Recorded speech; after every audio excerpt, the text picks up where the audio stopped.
Hey guys, it's your girl Kizzy Rock, and yes, Kizzy Rock is my birth given name. Happy Tuesday morning, guys. Want to say hey to all my subscribers, new as well as season. I got a word for you. Tap in. Happy Tuesday morning, guys. I've hit record 25,000 times. I'm not going to hit it again, so I'm going to ask you guys in advance for some grace if this phone starts going crazy. Please bear with me. It's a very busy morning, and I cannot turn my phone off right now, so please bear with me. I'm going to try to really run down these 8 things. Good morning, guys. I'm going to try to run down these 8 things in regards to things that could block your blessings and potentially cause you to lose the very blessings that God have already released to you.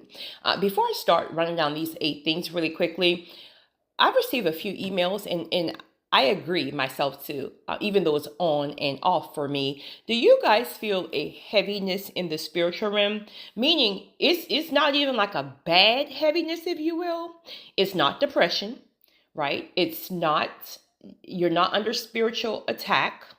Um, you're not bombarded with multiple assignments, but it's it's like a heaviness, and you're trying to figure out why is it I'm not even doing anything. Like I'm just waiting actually for God to open the door. So why do I feel this heaviness as if it was depression, as if it was a spiritual attack? So when I read these emails throughout yesterday, one download that I received is, you guys know that anytime before God elevates you, what happens is He'll start to allow you to experience and feel things in the spiritual realm when the blessing has not physically manifested in the did I say that right? He'll start to allow you to feel things in the spiritual realm before things manifest in the physical fleshly realm. So he'll start to prepare you for certain things. But to those of you are the people who have to see a full blueprint before you really get it, before you recognize that God is trying to really prepare you for the door opening any second now, right? But I think it could be an indication for some of us of the weight that's going to come with next season. Listen, we be sitting here asking for God for more blessings and more blessings and more blessings. Honey, after a certain point, you realize that the more blessings you have, the more heavy things are. Blessings can feel, they're not burdens. I want to be careful with my words here. They're not burdens, but blessings can feel like burdens. I have several blessings that I know they're blessings from God, and I'm truly thankful. But honey, certain days, certain seasons, it feels like burdens, but they're not. If that's anybody, always remind yourself about the time you didn't have it, right? Remind yourself about the amount of people that you're able to bless from that blessing. Remind yourself about the time you were asking or even begging God for that blessing when it starts to feel that way. So be very, very careful with your wordings, because the enemy will have you say something, right? And get you tied up in some type of, just be very careful with your wordings, right? We're not perfect, but just be careful. Let's run down these 8 things really quickly. Things that could cause you to potentially miss your blessings, or again, cause you to lose the very blessings that God has given to you. Number one, you have the wrong intentions and motives. God is not going to give you any blessings where your motives and your intentions are not pure. You can fool yourself. You can fool other people. You can't fool the chosen one, but you can fool other people to make it seem like you have this pure spirit and your intentions are all pure, and you want to be like a chosen person, and you want to help more people to your no. No. We see through you, right? So you have the wrong intentions and you have the wrong motives, and you really think that you're fooling someone, but God sees clearly through you, and so do the chosen ones. Next thing, listen, unforgiveness, right? Unforgiveness. But I want to be clear here, right? Because you guys know I'm very transparent and honest about forgiveness not always being my strong point. Again, just depends on the level of offense. But I just want to be clear I want to be clear because there's a lot of controversy around forgiveness. For me, speaking for Kizzy here, if it's a certain level of offense, I forgive. Still a process. I forgive. I release you and I move on. Meaning there's no resentment in my heart. I don't want to bust your head to the white meat. That type of thing, right? I don't even like have sideways thoughts about you. It just means I don't want you in my life. Right? There's no lingering residue of side eye. It's just that I don't trust you. I don't need you to disturb my peace. I'm not going to disturb my peace by side-eyeing you because you have a lack of character. I just don't want it around me. Okay. You can forgive people and release them, but you have to be sure that you ask God for grace and ask God to reveal to you if you're holding on to, well, you will know yourself, right? Because you still side-eyeing them when somebody says their name or whatever. And again, it's a process. It's a process. But right now, I'm speaking more about the people who your mind is made up and you're going to hold on to that hate and that resentment until Jesus come home, honey. Like your mind is made up. Like nobody, the pastor, you don't hear, listen. Like, I mean, you got that hate. You're locked on to that hate. Honey, it's 37 years later, right? In the same side eye you gave him in the PTA meeting 15 years ago, you still give it to him. Like, you got to forgive, release, be free, and move on. Forgiveness does not equate to reconciliation. I don't care what religion say. Right? I don't care. I do not care what religion say. I think you would have to be a complete nutcase to allow people the same kind of access in your life who burned you and their character is still the same. Find somebody else to play with. Number 3. Well, it's only 8, so I should do okay with these numbers, but we shall see. Listen, guys, this is crucial. Now, this is something that I'm going to toot my own horn here. I kind of got this on lock, right? I'm not perfect, right? But I kind of got this on lock. You are not obedient to the instruction. You're disobedient to the instruction. Anytime that God gives you blessings, they will have instructions, right? This can look like bless this person, plant that seed, do this, do that, this, that, and the third. Remind you, the blessings aren't just for you, right? You're a vessel. So he's using you as a vessel to get the blessings distributed. So whatever instructions he give you, you got to be obedient to the instructions, regardless if you want to or not. Make it make sense. Why would I use you as a vessel, bless you, but you're being disobedient to whatever instructions I tell you to do with the blessing? You want to do what you want to do, not what I tell you to do. I got hit this morning.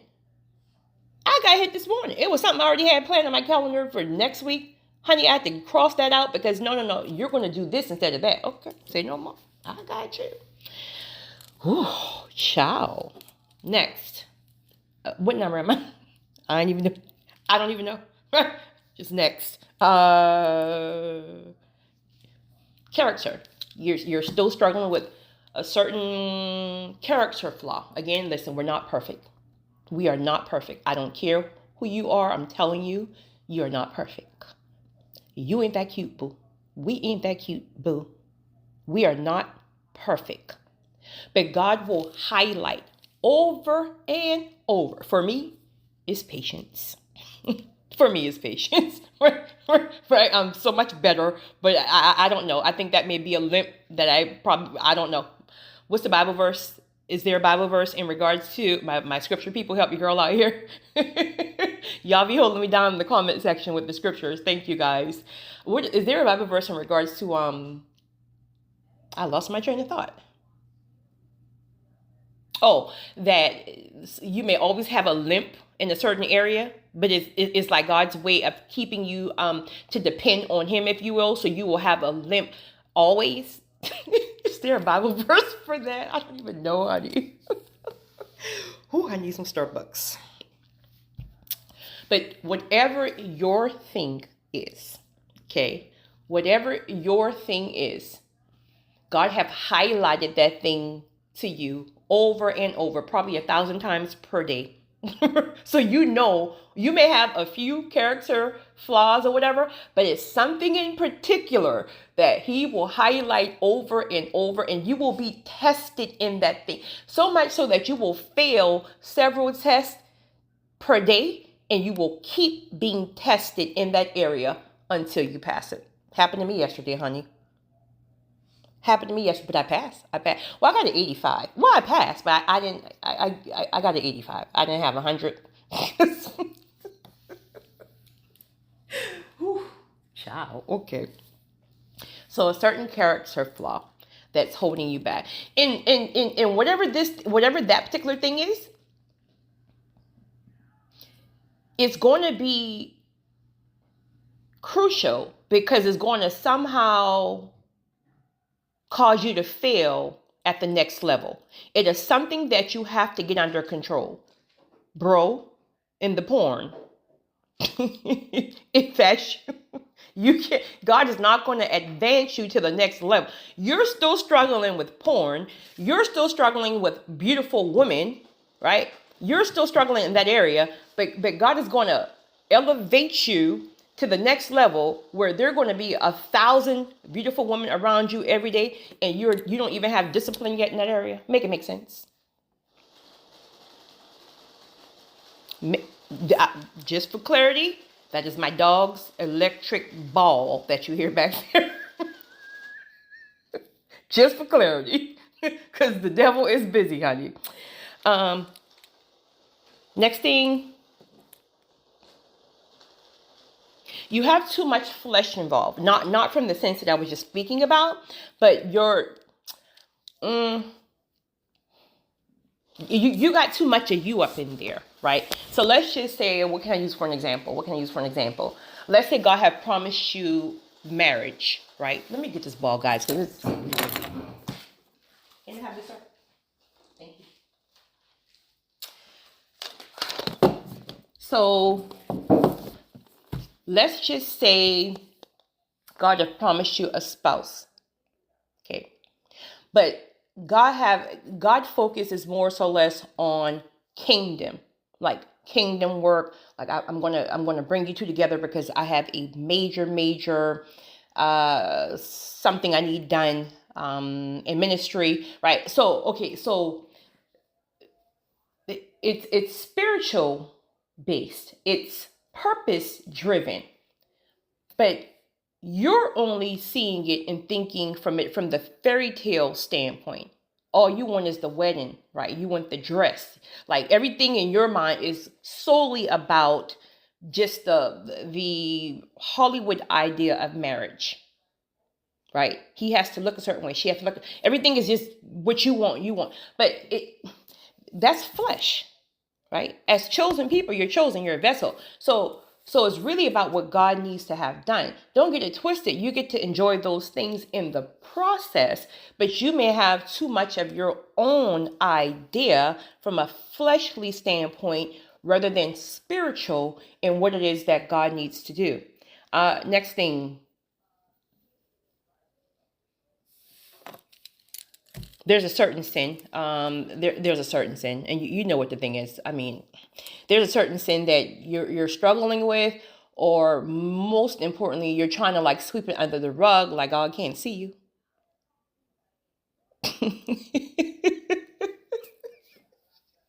And you know what that sin is, whatever it is, honey. No judgment here. Listen, I was just talking to somebody about this morning. You have the wrong people around you. You have the wrong people around you. And you already know who those people are. God done told you, honey. He done showed you. You feel it. Your spirit is all disturbed. There's no more peace. You got the wrong people. First of all, God never even sent them folks. And some maybe he did send, but the season is just up. It is what it is, right? But it's the wrong people around you. Why would God send blessings or allow us to hold on to blessings if we have people around us that he don't even want to bless? Make it make sense. Why would I send you or allow you to hold on to blessings in the very people that I'm trying to deal with on whatever level, they're being able to benefit from the blessing? So it's like you're cursing your own blessing. You have to be very careful about the people in your life. And sometimes they sneak in there, right? I've had a couple of people sneak in the last year, honey, but it was for like a couple of months, right? And truth of the matter is they didn't snuck in because God didn't show me from the jump. God showed me from the jump their spirit, right?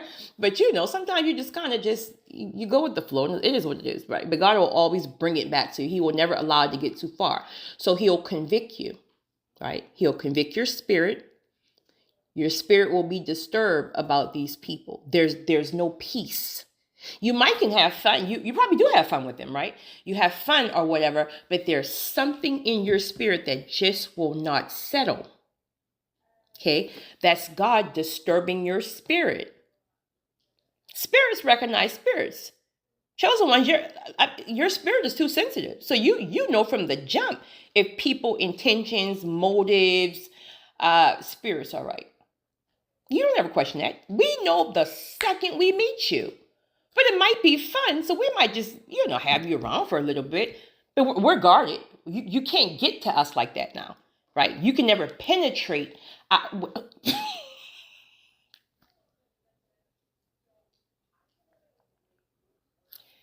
You can never penetrate our spirit, is what I'm saying. You can never penetrate our spirit. We're too guarded. We're too protected. You can think you're tapping into, child, please. We know who you are. We ain't crazy, right? We smile, we have fun, but God showed us your spirit the first second. Spirit ain't right. You're fun, but your spirit ain't right. Spirit ain't right.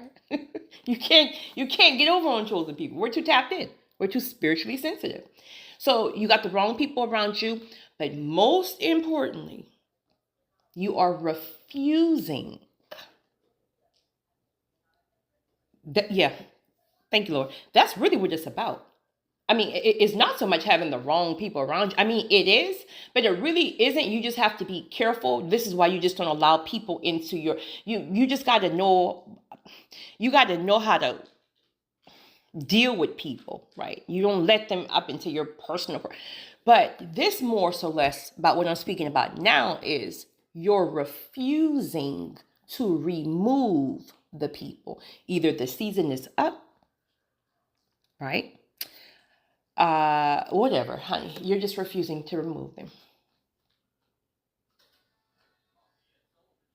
You're refusing to remove them can cause God to remove your blessings. Please be very careful. But let me just tell you something, honey. When it comes to me, and when it comes to many of you, chosen ones, you have been through hell and back 37,000 times on this journey of being a chosen one. And if you think one person is worth you losing or potentially losing every blessing that God has grant you with because of their faulty spirits and character, child, you gotta go. And I don't care who you got to go. The minute God puts his foot down, I'm blocking you, period. Lastly, I think we're in the last one, right? I think I'm in the last one. Most importantly, right? Last, but definitely not least. In fact, this should be number one, but I don't have them in any particular order. You are not making sure God gets the glory. Listen, people get annoyed with me, and I can tell it. I can tell, but I don't care. People get annoyed with me because, honey, you going to give God this glory. You going to stop trying to put me on the pedestal. You going to stop trying to make it seem like it's me. No, sir. No, sir. No, sir. I'm going to remind you 37,000 times, if I have to, that I'm just a vessel. Go worship God. Go worship the Holy Spirit. I'm just a vessel. I'm grateful that you recognize that God is using me, but I can't let you idolize me. I don't care, friends, how small it is. I don't care how large it is. I don't care how excited that they are. I don't care how fulfilled you feel. It's a beautiful feeling as a chosen one when you're able to bless somebody. And you know God allowed you to bless this person, and you can see it in their spirit that they know God sent you, and you can see how it's going to change and shift their lives. That's a beautiful, beautiful feeling. But you got to make sure God gets the glory. Point blank, period. Keep me behind the scenes. I'm really shy. This is why y'all get more recordings than videos, right? I wouldn't say shy, more reserved, I guess. Listen, keep me behind the scenes. Keep me behind the scenes. You never get to call my name. Just God gets the glory. Point blank, period. Point blank, period. Chosen ones, we are only vessels. And it is your duty to be sure that people don't start idolizing you. They must, all caps, they must see God in it. And even if I have to do this frequently, even if you have to break it down and articulate it in a way where they can understand it from, even though it's spiritual, sometimes you have to still be able to explain things from a logical standpoint sometimes, and just so they can really receive it. Sometimes, most times they feel it. They feel it because it's spiritual. So those are my 8 things, guys. You guys have a great day. It's your girl, Kizzy Rock.